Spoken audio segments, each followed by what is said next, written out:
ಸುದ್ದಿವಾಹಿನಿ. ಇದು ಸತ್ಯ ಸುದ್ದಿಗಳ ಪೂರಣ. ಚಿಂತಾಮಣಿಯಿಂದ KS ನೂರುಲ್ಲಾ.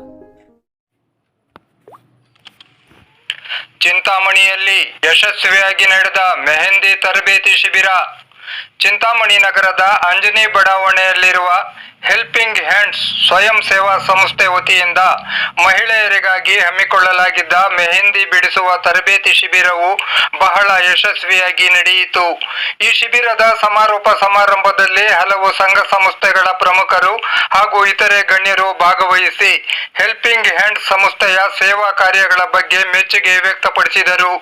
ತರಬೇತಿ ಪಡೆದ ಶಿಬಿರಾರ್ಥಿಗಳಿಗೆ ಪ್ರಮಾಣ ಪತ್ರ ನೀಡಿ ಪುರಸ್ಕರಿಸಲಾಯಿತು. ಶಿಬಿರಾರ್ಥಿಗಳು ಮಾತನಾಡಿ ತಮಗೆ ಉತ್ತಮ ರೀತಿಯಲ್ಲಿ ಮೆಹಂದಿ ಬಿಡಿಸುವ ಕಲೆಯನ್ನು ಕಲಿಸಿಕೊಟ್ಟಿದ್ದಾರೆ ಎಂದು ಹೇಳಿದರಲ್ಲದೆ ಇದರಿಂದಾಗಿ ತಮ್ಮ ಮುಂದಿನ ಭವಿಷ್ಯಕ್ಕೆ ಅನುಕೂಲವಾಗುವುದೆಂದು ನುಡಿದರು. ತರಬೇತಿ ನೀಡಿದ ಶಿಕ್ಷಕಿಗೆ ಹಾಗೂ ಸಂಸ್ಥೆಗೆ ಧನ್ಯವಾದಗಳನ್ನು ಅರ್ಪಿಸಿದರು. ಕಾರ್ಯಕ್ರಮದಲ್ಲಿ ಸಿಡ್ಸ್ ಸ್ವಯಂ ಸೇವಾ ಸಂಸ್ಥೆಯ SA ಪಾರ್ಥ, ಕೈವಾರದ ಮೌರ್ಯ ಶ್ರೀರಾಮ್ ಟ್ರಸ್ಟ್ನ ಅಧ್ಯಕ್ಷರಾದ ಶ್ರೀಮತಿ ಶ್ವೇತಾ ಶ್ರೀರಾಮ್, ಸ್ತ್ರೀ ಸರ್ವೋದಯ ಸಂಸ್ಥೆಯ ಅಧ್ಯಕ್ಷರಾದ ಶ್ರೀಧರ್, ಸಂಗೀತ ಮತ್ತು ನೃತ್ಯ ಶಿಕ್ಷಕರಾದ K ಅಶೋಕ್ ಕುಮಾರ್, ಕಲಾವಿದರಾದ RD ಮಂಜುನಾಥ್, ದಂತ ವೈದ್ಯರಾದ ಡಾಕ್ಟರ್ ಮಂಜುಳಾ, ಮೆಹಂದಿ ಶಿಕ್ಷಕಿ ಅಮ್ರೀನ್ ತಾಜ್, ಸಮಾಜ ಸೇವಕಿ R ಪಾರ್ವತಮ್ಮ, ಲೇಖಕರಾದ KS ನೂರುಲ್ಲಾ ಮತ್ತಿತರರು ಉಪಸ್ಥಿತರಿದ್ದರು. ಸಂಸ್ಥೆಯ ಸಂಸ್ಥಾಪಕರಾದ ಕವಿತಾ ಸ್ವಾಗತಿಸಿ ನಳಿನಿ ನಿರೂಪಿಸಿದರು. ಅನಿಲ್ ವಂದಿಸಿದರು.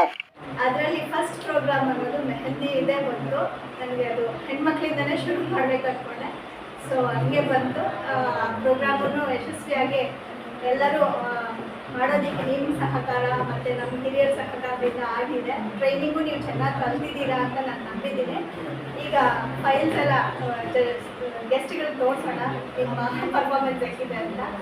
ಅದಕ್ಕಿಂತ ಮುಂಚೆ ಹಿರಿಯರು ನಮ್ಮ ಬಗ್ಗೆ, ಅವ್ರ ಎಕ್ಸ್ಪೀರಿಯನ್ಸ್ ಬಗ್ಗೆ, ಅವ್ರ ಆ್ಯಕ್ಟಿವಿಟೀಸ್ ಏನು ಮಾಡಿದ್ದಾರೆ ವರ್ಷದಲ್ಲಿ ಸ್ವಲ್ಪ ಕೇಳೋಣ. ಫಸ್ಟ್ದಾಗಿ ನಾನು ಪಾರ್ಥನ ಕೇಳ್ಕೊತೀನಿ, ಸ್ವಲ್ಪ ಮಾತಾಡಬೇಕು. ನನಗೆ ಟೈಲರಿಂಗ್ ಅನ್ನೋದನ್ನು ಬಿಟ್ಟರೆ ಬೇರೆ ಇನ್ಯಾವುದ್ರ ಬಗ್ಗೆಯೂ ಹೆಚ್ಚು ಹೆಣ್ಮಕ್ಳಲ್ಲಿ ಆಸಕ್ತಿ ತೋರಿಸ್ತಾ ಇದ್ದೀವಿ. ಸೊ ಆ ಸಂದರ್ಭದಲ್ಲಿ ನಾವು ಇಲ್ಲಿ ಹೆಣ್ಮಕ್ಳದ್ದೊಂದು ಬೀದಿ ನಾಟಕದ ತಂಡ ಕಟ್ಟಿ ಹಳ್ಳಿನಲ್ಲಿ ಹೋಗಿ ಜನರಿಗೆ ಜಾಗೃತಿ ಮೂಡಿಸೋ ಕೆಲಸ ಶುರು ಮಾಡಿದ್ವಿ. ಆವಾಗ ಭಾಳಷ್ಟು ಜನ ಹೆಣ್ಮಕ್ಳು ನಮ್ಮ ಜೊತೆ ಸ್ಪಂದಿಸ್ತಾ ಇತ್ತು. ಬಂದು ಏನಂದರೆ ಅವ್ರಿಗೆ ಪರ್ಸ್ನಲ್ ಲೈಫಲ್ಲಿ ಪ್ರಾಬ್ಲಮ್ಸ್ ಇರ್ತಾಯಿತ್ತು. ಅದನ್ನು ಯಾರು ಕೇಳೋರಿಲ್ಲ.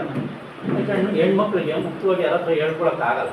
ಅವ್ರೇನು ಮಾಡ್ತಿದ್ರು ಅಂತಂದರೆ ನಾವು ಬೀದಿ ನಾಟಕ ಆದಮೇಲೆ ಸ್ಪಂದನೆಗೆ ಇಳಿದಾಗ ಬಂದು ಭಾಳ ಜನ ಹೇಳ್ತಾಯಿದ್ರು, ನನ್ನ ಮನೆಯಲ್ಲಿ ನನ್ನ ಗಂಡ ದುಡಿತಾನೆ ಅಂತ ಅನ್ನೋದು, ನನ್ನ ಮಕ್ಕಳಿಗೆ ವಿದ್ಯಾಭ್ಯಾಸ ಸರಿಯಾಗಿ ಸಿಗ್ತಾ ಇಲ್ಲ ಅನ್ನೋದು, ಅಥವಾ ನನ್ನ ಮಕ್ಕಳನ್ನ ಯಾವ ಇದು SLC ಆದಮೇಲೆ ಏನು ಮಾಡಬೇಕು ಅವರು ಕೆರಿಯರ್ ಬಿಲ್ಡಿಂಗ್ ಆ ಥರದ್ದು ಅವಕಾಶಗಳು ಈ ಥರದ್ದು ಏನೂ ಇರಲಿಲ್ಲ.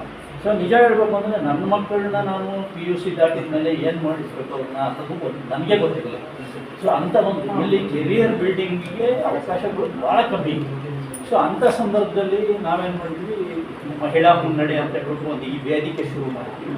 ಆ ವೇದಿಕೆ ಒಳಗೆ ಯಾರು ಬೇಕಾದ್ರೆ ಹೆಣ್ಮಕ್ಳು ಬರ್ಬೋದು, ಅವ್ರ ಕಷ್ಟ ಸುಖಗಳನ್ನ ಅದ್ರೊಳಗೆ ಹಂಚ್ಕೋಬೋದು, ಮತ್ತು ಅವ್ರಿಗೆ ಅವಕಾಶಗಳು ಏನೇನಿದ್ದಾವೆ ಅದನ್ನೆಲ್ಲ ನೋಡಿ ಅವರು ಅವ್ರ ಜೀವನದಲ್ಲಿ ಮುಂದಿನ ದಾರಿಗಳನ್ನ ತಿಳ್ಕೊಳ್ಳೋವಂಥ ವಿಚಾರಗಳು ಬರ್ತವೆ. ಕೆಲವು ದುಡ್ಡಿಲ್ದೇ ಮಾಡೋವಂಥದ್ದು ಇರುತ್ತೆ. ಸೊ ಆ ಥರದ್ದು ಏನಾದರೂ ನಿಮ್ಗೆ ಮಾಹಿತಿ ಬೇಕಂದರೆ ನಾವು ಮಾಹಿತಿ ಕೊಡೋಕ್ಕೆ ನಾವು ಯಾವಾಗಲೂ ರೆಡಿ ಇರ್ತೀವಿ.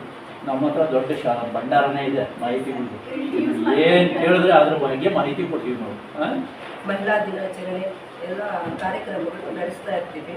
ಒಂದ್ಸಲಿ ಚಿಕ್ಕಬಳ್ಳಾಪುರದಿಂದ DC ಲತಾ ಅವರನ್ನು ಕರೆಸಿದ್ರು.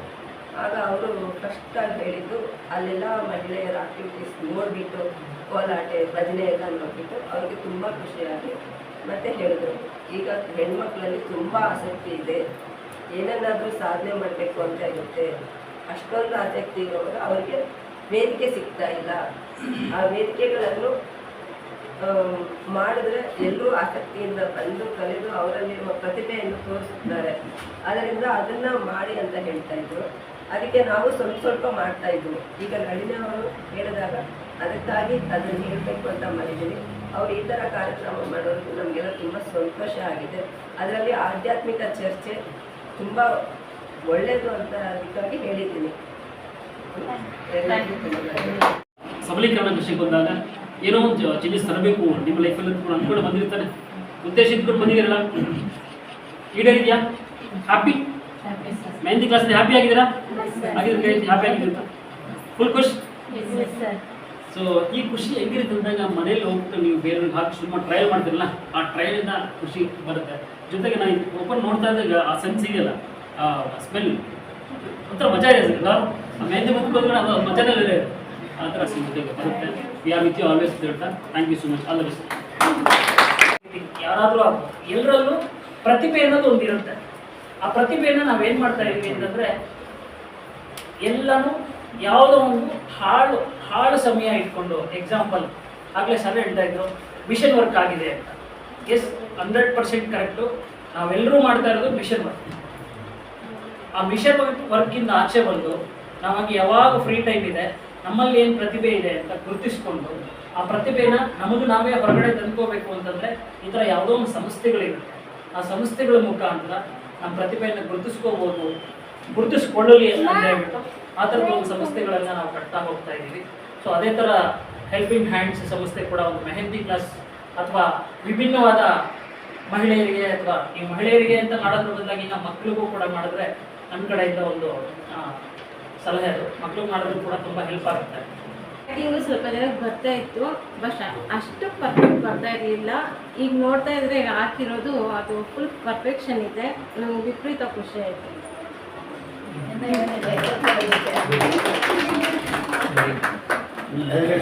ಸೊ ನಾನು ಏನು ಹೇಳೋಕ್ಕೆ ಇಷ್ಟಪಡ್ತೀನಿ ಅಂದರೆ, no need to take the ಅಂದರೆ ಈ ದಿನ ಬೇಕು, ಈ ಒಂದು ಸಂಸ್ಥೆ ಬೇಕು ಅನ್ನೋದು ಯೋಚನೆ ಮಾಡಬೇಡಿ. ವಾಟ್ ಎವರ್ ನಿಮಗೆ ಏನು ಅನ್ಸುತ್ತೋ, ನಿಮ್ಮ ಮನೆಯಲ್ಲಾಗಲಿ ನಿಮ್ಮ ಮನೆ ಪಕ್ಕದಲ್ಲಾಗಲಿ, ಎನಿ ಥಾಟ್ ಒಂದು ಒಳ್ಳೆ ಹೇಳಬೇಕು ಅಂದರೂ ಕೂಡ ಅದು ಕೂಡ ಸರ್ವಿಸೇ. ಒಂದು ನಾಯಿಗೆ ಒಂದು ಚೂಟ್ ಹಾಕೋದು ಕೂಡ ಒಂದು ಸರ್ವಿಸೇ. ಸೊ ನಿಮಗೆ ಏನು ಅನಿಸುತ್ತೋ ಅದನ್ನು ಮಾಡ್ತಾ ಇದ್ದೀವಿ. ಸೊ ದ್ಯಾಟ್ ಮೀನ್ಸ್ ನಮ್ಮ ಕಡೆಯಿಂದ ಅಡ್ವೈಸ್ ಅಷ್ಟೇ. ಯಾವಾಗಲೂ ಯಾರಿಗೂ ನಾವು ಹೋಗಿ ಅವ್ರಿಗೇನು ಸಮಸ್ಯೆ ಇದೆ ಅಂತ ಹುಡುಕೋಕ್ಕೆ ಆಗೋದಿಲ್ಲ. ನಿಮ್ಮ ಕಣ್ಣಿಗೆ ಕಾಣಿಸಿರೋರಿಗೆ ಸಹಾಯ ಮಾಡ್ತಾ ಬನ್ನಿ. ಅದೊಂದೇ. ನನ್ನ ಕಡೆಯಿಂದ ಏನಾದರೂ ಮೆಡಿಕಲ್ ಸರ್ವಿಸು ಸರ್ ಅವರು ಮಕ್ಕಳಿಗೆ ಅಂತ ಇದ್ದಾರೆ, ಯಾವಾಗಾದರೂ ಒಂದು ಅರೇಂಜ್ ಮಾಡಿ ಡೆಂಟಲ್ ಕ್ಯಾಂಪ್ ನಾನು ಮಾಡೋಕ್ಕೆ ರೆಡಿ ಇದ್ದೀವಿ. ಆ್ಯಂಡ್ ಈವನ್ ನಮ್ಮದು ಮೆಡಿಕಲ್ ಕ್ಯಾಂಪ್ ಅಂದರೆ it's a mega medical camp. I checkup ಇರುತ್ತೆ, ಜನರಲ್ ಮೆಡಿಸಿನ್ ಇರುತ್ತೆ, ಪ್ಲಸ್ ಡೆಂಟಲ್ಲು ಎಲ್ಲ ಇರುತ್ತೆ.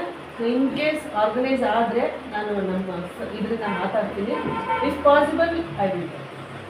ಓಕೆ ಸರ್, ಅಷ್ಟೇ. ಮತ್ತು ಗೌರ್ಮೆಂಟ್ ಸ್ಕೀಮ್ಗಳೆಲ್ಲ ತಗೊಂಡಿದ್ದೀನಿ. ಅದರಲ್ಲೆಲ್ಲ ದುಡಿದು ಒಂದು ಸುಮಾರು 15 ವರ್ಷ ಈ ಮಹಿಳೆಯರಿಗೋಸ್ಕರನೇ ಪ್ರೋಗ್ರಾಮ್ಸ್ ಎಲ್ಲ ಮಾಡಿ ಆ ಮಹಿಳೆಯರಿಗೆ ಏನು ಬೇಕೋ, ಅವಾಗ 10 ರೂಪಾಯಿ ಇತ್ತು ಒಂದು ಬ್ಲೌಸ್ ಹೊಲಿಬೇಕಾದ್ರೆ. ಇವಾಗ 300-400.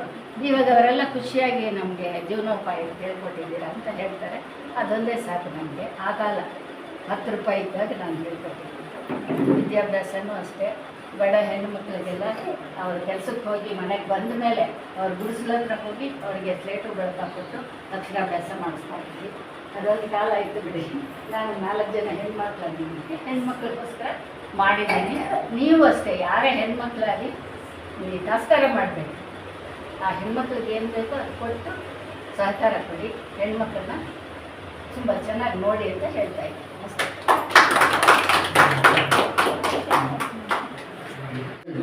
ಬೆಂಗಳೂರಲ್ಲಿ ಇರೋರು ಬಂದು ಚಿಂತಾಮಣಿಯಲ್ಲಿ ಕಾರ್ಯಕ್ರಮ ಮಾಡ್ಕೊಂಡು ದುಡ್ಡು ನಮ್ಮ ಹೆಸರು ಹೇಳ್ಕೊಂಡು ಅವ್ರು ತಿಂತಾ ಇದ್ದಾರೆ. ನಮಗೇನು ಗೊತ್ತಾಗೋದು ಅಂಥದ್ದನ್ನು ಸ್ಕಿಲ್ಲನ್ನು, ಅಂಥ ಒಂದು ಹಾಡು ಹೇಳುವಂಥದ್ದನ್ನು. ಯಾಕಂದರೆ ನಾವು ಬರೀ ಹಾಡು ಹೇಳಿದ್ರೆ ದುಡ್ಡು ಸಂಪಾದನೆ ಮಾಡಬೇಕಂತಲ್ಲ. ಹಾಡು ಹೇಳಿದ್ರೆ ಒಂದಷ್ಟು ನಿಂತ್ಕೊಂಡು ಮಾತಾಡೋಷ್ಟು ಧೈರ್ಯ ಬರುತ್ತೆ. 1000 ಜನ ನಿಲ್ಲಿಸೋಷ್ಟು ಶಕ್ತಿ ಒಂದು ಹಾಡಿಗಿದೆ. ಒಂದು ನಮ್ಗೆ ಆರೋಗ್ಯ ಕೂಡ ಒಂದು ಚೆನ್ನಾಗಿರುತ್ತೆ.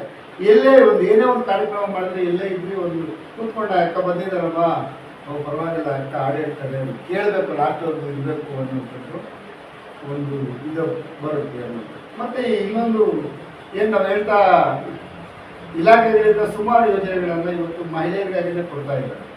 ಮಹಿಳೆಯರು ಬಂದರೆ ಮಾತ್ರ ಕೊಡ್ತಾರೆ. ಬೀದಿ ನಾಟಕ ಮಹಿಳೆಯರಿಗೆ ಸಪ್ರೇಟ್ ಮಾಡಿದ್ದಾರೆ. ಏನಪ್ಪ ಬೀದಿ ನಾಟಕ ಅಂದರೆ ಬೀದಿಯಲ್ಲಿ ಹೋಗಿ ಆಡಬೇಕು ಅನ್ನೋಂಥದ್ದು.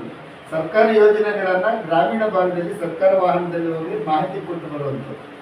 ಒಬ್ಬರಿಗೆ 1,000 ರೂಪಾಯಿ ಕೊಡ್ತಾರೆ. 10 ದಿನ 1,24,000 ರೂಪಾಯಿ ಕೊಡ್ತಾರೆ 10 ಜನಕ್ಕೆ. ಆ ಒಂದು ಅಂಥ ಒಂದು ಕಾರ್ಯಕ್ರಮಗಳನ್ನು ಮಾಹಿತಿ ಕೊಡುವಂಥದ್ದು. ನಮ್ಮದೇನು ನಿಂತ್ಕೊಂಡು ಮಾತಾಡೋಷ್ಟನ್ನು ಆ ಮೈಕಲ್ಲಿ ಮಾತಾಡುವಂಥದ್ದು ಅದು ಬೀದಿ ನಾಟಕ. ಅಂಥದ್ದು ಕೂಡ ಮಾಡೋದಕ್ಕೆ ನಮ್ಮ ಅವಕಾಶಗಳು ಇದೆ. ಮತ್ತು ನಮ್ಮ ಇಲಾಖೆಯಿಂದ ಇವತ್ತು ಮಹಿಳಾ ಏನು ಟ್ರಸ್ಟಿಗಳು ಮಾಡ್ತಾ ಇದ್ದೀವಿ, ಅದೇ ರೀತಿಯಾಗಿ ಇವತ್ತು ಸಬಲೀಕರಣ ಮತ್ತು ಕ್ರೀಡಾ ಇಲಾಖೆಯಲ್ಲಿ ಮಹಿಳಾ ಮಂಡಳಿ ಮಾಡೋದಕ್ಕೆ ಅವಕಾಶ ಇದೆ. ಅದಕ್ಕೆ ಗಜನಮ್ಮದ ಸಮುದಾಯ ಭವನ ಕಟ್ಟೋದಕ್ಕೆ ಅವಕಾಶ ಕೊಡ್ತಾರೆ. ಮತ್ತು ಮಲ್ಟಿ ಜಿಮ್ಗಳು ಮಾಡೋದಕ್ಕೆ, ಯಾಕಂದ್ರೆ ಇವತ್ತು ನೀವೆಲ್ಲ ನೋಡ್ತಾ ಇದ್ದಾರೆ ಹೆಣ್ಮಕ್ಳು ಕೂಡ ಇವತ್ತು ಮಲ್ಟಿ ಜಿಮ್ ಮಾಡೋದಕ್ಕೆ ಅವಕಾಶ ಕೊಡ್ತಾರೆ. ಇಲ್ಲೆಲ್ಲ ಕೂಡ ದುಡ್ಡು ಕೊಟ್ಟು ಹೋಗ್ತಾ ಇದ್ದಾರೆ. ನೀವು ಸಮುದಾಯ ಭವನಗಳಲ್ಲಿ ಕೂಡ ಮಲ್ಟಿ ಜಿಮ್ ಮಾಡ್ತೀವಂದ್ರೆ ಇಲಾಖೆಯಿಂದನೇ ಕೊಡುವಂಥ ಒಂದು ವ್ಯವಸ್ಥೆ ಇದೆ. ಅದನ್ನು ಕೂಡ ನಾವು ಅದನ್ನು ಸ್ಕಿಲ್ ಆಗಿ ಉಪಯೋಗ ಮಾಡಿಕೊಂಡು ಸಂಪಾದನೆ ಮಾಡೋದಕ್ಕೆ ಅವಕಾಶ ಆಗಿದೆ. ಇಲ್ಲ ನಮಸ್ಕಾರ ಸರ್ ಎಲ್ಲರಿಗೂ. ತುಂಬ ಚೆನ್ನಾಗಿ ನಡೆಸ್ಕೊಟ್ರಿ ಇವತ್ತಿನ ಒಂದು ಕಾರ್ಯಕ್ರಮ. ತುಂಬ ಖುಷಿ ಆಯಿತು. ನಾನು ನಮ್ಮ ಶ್ರೀಧರ್ ಸರ್ ಅವರು ಹೇಳಿದ್ದು ನಮಗೆ ಇಲ್ಲೊಂದು ಮೆಹಂದಿ ಕ್ಲಾಸ್ ನಡೆಸ್ಕೊಡ್ತಾ ಇದ್ದಾರೆ ಅಂತ. ಅವ್ರನ್ನ ಕಾಂಟ್ಯಾಕ್ಟ್ ಮಾಡಿದೆ, ನಳಿನಿ ಮೇಡಮ್ ಅವ್ರನ್ನ. ತುಂಬ ಚೆನ್ನಾಗಿ ನಡೆಸ್ಕೊಟ್ರು. ನಂದು ಬಂದುಬಿಟ್ಟು ಇಲ್ಲೇ ಒಂದು ಪಾರ್ಲರ್ ಇದೆ, ಸುಂದರ್ಶ್ರೀ ಅರ್ಬನ್ ಬ್ಯೂಟಿ ಪಾರ್ಲರ್ ಅಂತ. ಬಟ್ ನಾನು ಒಂದು ಹ್ಯಾಂಡಿಗೇನೋ ಹಾಕಿದ್ದೀನಿ, ಬಟ್ ಇನ್ನೂ ಅಷ್ಟು ಇದಾಗಿಲ್ಲ. ಬಟ್ ತುಂಬ ಚೆನ್ನಾಗಿ ಹೇಳ್ಕೊಟ್ಟಿದ್ದಾರೆ ನಮ್ಮ ಮೇಡಮ್ ಅವರು. Thank you madam. ವಿಚಾರಗಳೆಲ್ಲ ಕಲಿಬೇಕು ಅಂತ ಹಾಗಾಗಿ ಟೈಲರಿಗೂ ಒಂದು ಸ್ವಲ್ಪ ಬರುತ್ತೆ. ಇದು ಹೆಲ್ಪಿಂಗ್ ಹ್ಯಾಂಡಲ್ ಮೇಡಮ್ ಅವ್ರು ಒಂದ್ಸಲಿ ಸ್ಟೇಟಸಲ್ಲಿ ಹಾಕೊಂಡಿದ್ರು, ಕವಿತಾ ಮೇಡಮು. ಅವ್ರನ್ನ ಕಾಲ್ ಮಾಡಿ ಮಾತಾಡಿದ್ದಕ್ಕೆ ನಳಿನಿ ಮೇಡಮ್ ಅವ್ರ ನಂಬರ್ ಕೊಟ್ಟರು.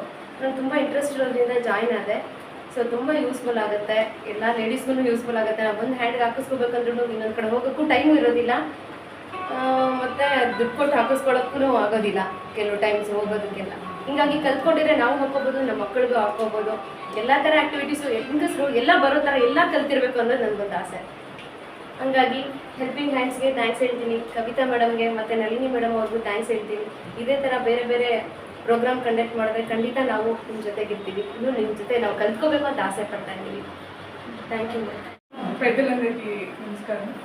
మా ఇంటి సార్ వాళ్ళు, నేను మా అత్తను, వాళ్ళంతా మేమంతా చాలా చేస్తాము. సార్ చేతిలోనే ఉన్నాము. మాది విశాఖ మహిళా మండలి అనేసి సంస్థ మాది. దాని ఇంకా టైలరింగ్ బ్యాచ్ అందరికీ చాలా పల్లెటూరు ఉన్నాను. ఇంకా వాళ్ళు ఇంకా వచ్చి అందరూ చాలా నేర్చుకొని పోతా ఉన్నారు. దాని దగ్గర మా అక్క పేరు చెప్పుకొని నాకు ఒక పొజిషన్లో ఉన్నాను. చాలా దీనికి చాలా థ్యాంక్స్. ಅಮೆರಿಕಾದ ಲಾಂಛನದಲ್ಲಿ, ಅಮೆರಿಕಾದ ಜನ ಜನ ಜನ ಜನ ಕಾಂಚನದಲ್ಲಿ, ಅಮೆರಿಕಾದ ಲಾಂಛನದಲ್ಲಿ, ಅಮೆರಿಕಾದ ಲಾಂಛನದಲ್ಲಿ, ದೇವರ ದಿಂಡೀರ್ ಭಜನೆಯಲ್ಲಿ, ಮಂದಿರ ಮಸೀದಿ ಗಲಾಟೆಯಲ್ಲಿ, ಮಂದಿರ ಮಸೀದಿ ಗಲಾಟೆಯಲ್ಲಿ, ಎಲ್ಲ ಮಾಯಾ ನಾಳೆ ನಾವು ಮಾಯಾ, ಎಲ್ಲ ಮಾಯಾ ನಾಳೆ ನಾವು ಮಾಯಾ. ಬಳೆಯೂ ಇಲ್ಲ ಬೆಳೆಯೂ ಇಲ್ಲ, ಕೋಗಿಲೆಯಾದನು ಕೇಳಲೇ ಇಲ್ಲ, ಕೋಗಿಲೆಯಾದನು ಕೇಳಲೇ ಇಲ್ಲ. ನೆಲದ ಒಳಗಿನ ಇಳಿಯೂ ಇಲ್ಲ, ಮರದ ಮ್ಯಾಗಿನ ಗಿಳಿಯೂ ಇಲ್ಲ, ಮರದ ಮ್ಯಾಗಿನ ಗಿಳಿಯೂ ಇಲ್ಲ. ನಿನ್ನೆ ಅವುಗಳು ಇಂದು ನಾವು, ನಾಳೆ ಎಲ್ಲ ಮಾಯವಯ್ಯ, ಎಲ್ಲ ಮಾಯಾ ನಾಳೆ ನಾವು ಮಾಯಾ, ಎಲ್ಲ ಮಾಯಾ ನಾಳೆ ನಾವು ಮಾಯಾ. ಅಪ್ಪ ಅಮ್ಮರ ಕಾಲದಲ್ಲಿ ಗುಂಡು ತೋಪುಗಳು ಇದ್ದಾವನ್ನ, ಗುಂಡು ತೋಪುಗಳು ಇದ್ದಾವಣ್ಣ. ಮೋಡಗಳನ್ನೇ ಗದರಿಯವುಗಳು ಮಳೆಯನ್ನೇ ತರುತ್ತಿದ್ದಾವನ್ನ, ಮಳೆಯನ್ನೇ ತರುತ್ತಿದ್ದಾವನ್ನ. ಮುಚ್ಚಿ ಹೋದವು ಬತ್ತಿ ಹೋದವು, ಜಗಕ್ಕೆ ಶಾಪ ಕೊಟ್ಟು ಹೋದವು, ಎಲ್ಲ ಮಾಯಾ ನಾಳೆ ನಾವು ಮಾಯಾ, ಎಲ್ಲ ಮಾಯಾ ನಾಳೆ ನಾವು ಮಾಯಾ. ನಿಂತಲ್ಲೆಲ್ಲ ನೀರೇ ಇತ್ತು, ಕೆರೆಗಳು ತುಂಬಿ ತುಳುಕುತ್ತಲಿತ್ತು, ಕೆರೆಗಳು ತುಂಬಿ ತುಳುಕಲಿತ್ತು. ಹಸಿರುವಾಸಿಗೆ ಮ್ಯಾಲೆ ಕುರಿಗಳು ಆಟ ಪಾಠ ಆಡುತ್ತಿದ್ದವು, ಆಟ ಪಾಠ ಆಡುತ್ತಿದ್ದವು. ದೂರವಾಯಿತು ಆ ಸಂಪತ್ತು, ಮಿತಿ ಮೀರಿದ ದುರಾಸೆಯಿಂದ, ಎಲ್ಲ ಮಾಯಾ ನಾಳೆ ನಾವು ಮಾಯಾ, ಎಲ್ಲ ಮಾಯಾ ನಾಳೆ ನಾವು ಮಾಯಾ. ಎನಿಸಲಾಗದ ಎಷ್ಟೋ ಗಿಡಗಳು ಎನಿಸಲು ಕೂಡ ಇಲ್ಲವಾದವು, ಎನಿಸಲು ಕೂಡ ಇಲ್ಲವಾದವು. ಎನಿಸಲಾಗದ ಎಷ್ಟೋ ಗಿಡಗಳು ಎನಿಸಲು ಕೂಡ ಇಲ್ಲವಾದವು, ಎನಿಸಲು ಕೂಡ ಇಲ್ಲವಾದವು. ಕಾಡ ಕಣವೆಗಳು ಮಾಯವಾದವು, ಗಿಡ ಮರ ಬಳ್ಳಿ ಇಲ್ಲವಾಯಿತು, ಎಲ್ಲ ಮಾಯಾ ನಾಳೆ ನಾವು ಮಾಯಾ, ಎಲ್ಲ ಮಾಯಾ ನಾಳೆ ನಾವು ಮಾಯಾ.